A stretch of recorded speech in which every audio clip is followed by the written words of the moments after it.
नमस्कार मित्रांनो, आज दिनांक 1 जून, नवीन महिना, नवीन चॅलेंज, नवीन दिवस.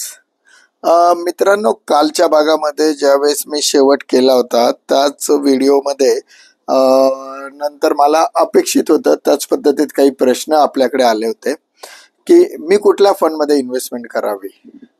मित्रांनो, आता नक्कीच आहे की प्रत्येक व्यक्तीला त्याची रिस्क अनालिसिस करणं गरजेचं आहे. असं मी म्हटलं तर मग फंड्स काय एकसारखेच असतात ना, असा एकाचा प्रश्न होता. मित्रांनो, कुठलाही फंड एकसारखा नसतो. प्रत्येकाचं फंड मॅन्डेट वेगळा असतो. फंड मॅन्डेट म्हणजे काय, तर आपल्या सरासरी मध्यमवर्गीय बांधवांना याबद्दलचं नॉलेज कोणी देत नाही.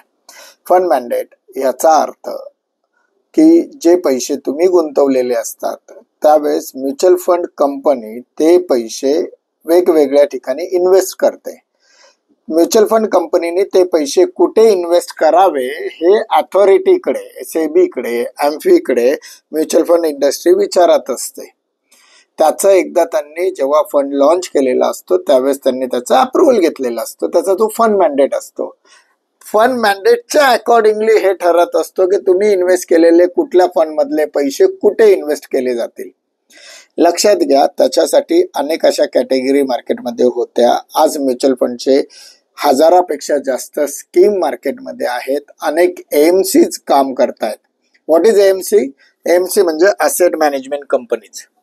ॲसेट मॅनेजमेंट कंपनी म्हणजे कुठल्या, जे आपण म्युच्युअल फंड कंपनीज आहेत त्याला ॲसेट मॅनेजमेंट कंपनी, एएमसी असंही म्हटलं जातो. या अनेक अशा मार्केटमध्ये आहेत. त्यांचे अनेक फंड आहेत. 750 ते 1000पेक्षा जास्त फंड आहे. तुम्ही नेहमी बघता माझ्यासमोर बरेच कागद पडलेले असतात. त्याच्या मागचं कारण पण त्याच आहे की मी अनेक कागदांचा अभ्यास करत असतो, कागदांवर प्रिंट काढत असतो, हिशोब करत असतो, टेक्निकल आणि फंडामेंटल अनालिसिस करत असतो आणि त्याच्यानंतर काही म्युच्युअल फंड्सचे फंड्स मी आपल्यासमोर सांगत असतो. मित्रांनो, आता पण जी लिस्ट मी बघतोय ही लिस्ट मी आता काही फंड या आठवड्यासाठी शॉर्टलिस्ट केलेले आहे. याच्यामध्ये जरी तुम्ही विचार केला तर लार्ज कॅप एक सेगमेंट आहे, लार्ज आणि मिड कॅप एक सेगमेंट आहे, multi cap, flexi cap, mid cap, small cap, focus, ELSS, aggressive hybrid fund, dynamic asset allocation, conservative hybrid fund, multi asset fund, short term duration fund, overnight fund, liquid fund, मनी market fund, असे अनेक fund मधले चांगले चांगले fund काढण्याचा प्रयत्न मी केलेला आहे. त्याची अशी एक शॉर्ट लिस्ट मी बनवली आहे.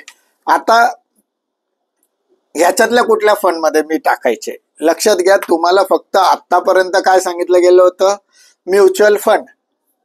नंतर तो माणूस स्वतःच्या डोक्याने तुमचे पैसे लार्ज कॅप मध्ये, इक्विटी फंड मध्ये, डेप फंड मध्ये, बॅलन्स फंड मध्ये, हायब्रिड फंड मध्ये, स्मॉल कॅप मध्ये, लार्ज अँड मिड कॅप मध्ये, ब्ल्यू चिप मध्ये, फोकस इक्विटी मध्ये, अशा कुठल्या ना कुठल्या फंड मध्ये तुमचे पैसे टाकत होता आणि तुम्हाला त्याचा पत्ता लागत नाही. तुमची रिक्वायरमेंट मीट होते का नाही होत हे राम जाणे.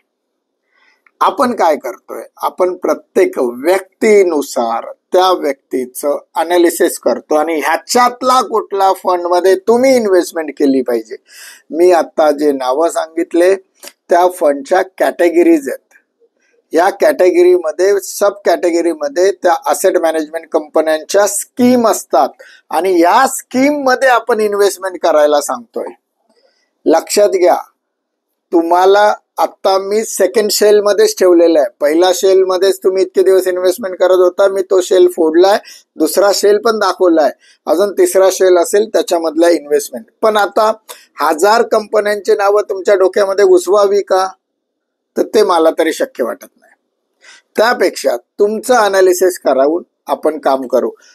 याच्यासाठी नेहमीप्रमाणे एक छोटं उदाहरण डॉक्टरांचं.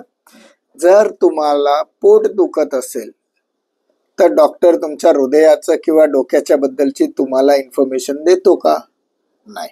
तुम्हाला ज्या पार्ट मध्ये दुखतोय त्या पार्ट बद्दलची माहिती देण्याचा प्रयत्न करतो, त्याच्यावर ट्रीटमेंट करतो.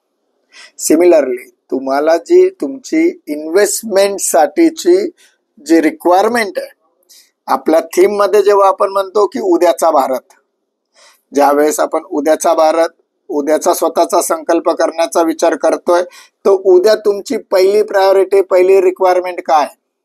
जर यंग असाल तर रिटायरमेंट आहे, लायबिलिटीज मध्ये मुलांचं शिक्षण आहे, मुलांचं एज्युकेशन, मुलांचा बिझनेस, मुलांचं लग्न, ह्या लायबिलिटीज आहेत का? तुमचं रिटायरमेंट प्लॅनिंग ही लायबिलिटी आहे का? जर तुम्ही रिटायर्ड आहात तर तुमचं पुढचं आयुष्य कसं जगायचं व्याजावर, याबद्दलचं प्लॅनिंग आहे का? तर प्रत्येकाच्या कॅटेगरीज वेगळ्या आहेत आणि कुठलंही फायनान्शियल प्लॅनिंग कुठल्याही व्यक्तीचं एकसारखं असू शकत नाही, कारण की प्रत्येकाची लाईफस्टाईल, प्रत्येकाची लायबिलिटी, प्रत्येकाचं स्टँडर्ड ऑफ लिव्हिंग हे वेगळं आहे. त्यामुळे प्रत्येकाला लागणाऱ्याची पैशाची गरज ही सुद्धा वेगळी आहे. तुमची शारीरिक प्रवृत्ती, व्याधी या सुद्धा तुमच्या इन्व्हेस्टमेंटवर अफेक्ट करू शकतात. अजून एक महत्वाचा प्रश्न खूप लोकांनी आम्हाला काल दिवसभरात विचारला की जर मी आज पैसे टाकले तर मला किती वर्षानंतर पैसे मिळतील? नथिंग.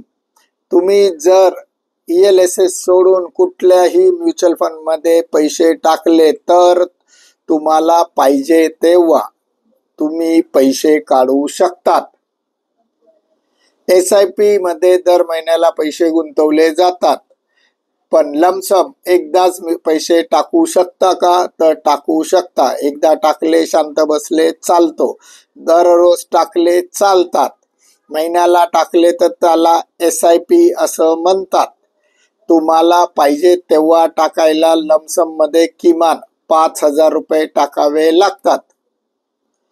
मित्रांनो, खूप कन्फ्युजन आहे. याच्यावर डिटेल ट्रेनिंग सेशन सारखे सेशन्स आपण घेऊ, इन्व्हेस्टर अवेअरनेस प्रोग्राम सारखे प्रोग्राम घ्यावे, यासारखंही अनेक लोकांनी सांगितलंय. आमच्या डोक्यात चाललंय युट्यूब लाईव्ह करायचं. लवकरच आम्ही युट्यूब लाईव्हवर येण्याचाही प्रयत्न करणार आहोत. आपण ऍक्च्युली मी उद्यापासून 2 दिवस माझ्या काही खाजगी कार्यक्रमामुळे आउट ऑफ पुणे असणार आहे. मी रस्त्यातून व्हिडिओ करेल, त्या संदर्भात मी अधिक माहिती देईल. पण आनंदाची बातमी सांगतो, काल आपण 1 कोटीचा टप्पा क्रॉस करत आलेलो आहे. मित्रांनो, जे माझं स्वप्न आहे ते पूर्ण करण्यासाठी तुम्ही लोक जी मदत करताय त्याबद्दल मी आपला खूप खूप आभारी आहे. माझ्याकडनं जास्तीत जास्त मध्यमवर्गीय विद्यार्थ्यांना मदत व्हावी ही माझी अपेक्षा आहे. जास्तीत जास्त लोकांनी या इव्हेंटमध्ये पार्टिसिपेट करा, त्वरा करा आणि मला अथवा माझ्या टीमला संपर्क करा. हा व्हिडिओ जास्तीत जास्त लोकांपर्यंत पाठवा. मध्यमवर्गीय विकास मंचशी संलग्न व्हा. मध्यमवर्गीयांचा आवाज बुलंद करा. आपल्या सगळ्यांना मध्यमवर्गीयामधून उच्चभ्रूमध्ये शिफ्ट होण्यासाठीची ही नामी संधी आहे. गुंतवणूक करा. चला, आपण सगळे देशाच्या विकासात हातभार लावूया. आज इथंच थांबतो. स्वाभिमानाने बोलूया. मी मध्यमवर्गीय. नमस्कार. जय हिंद. जय महाराष्ट्र.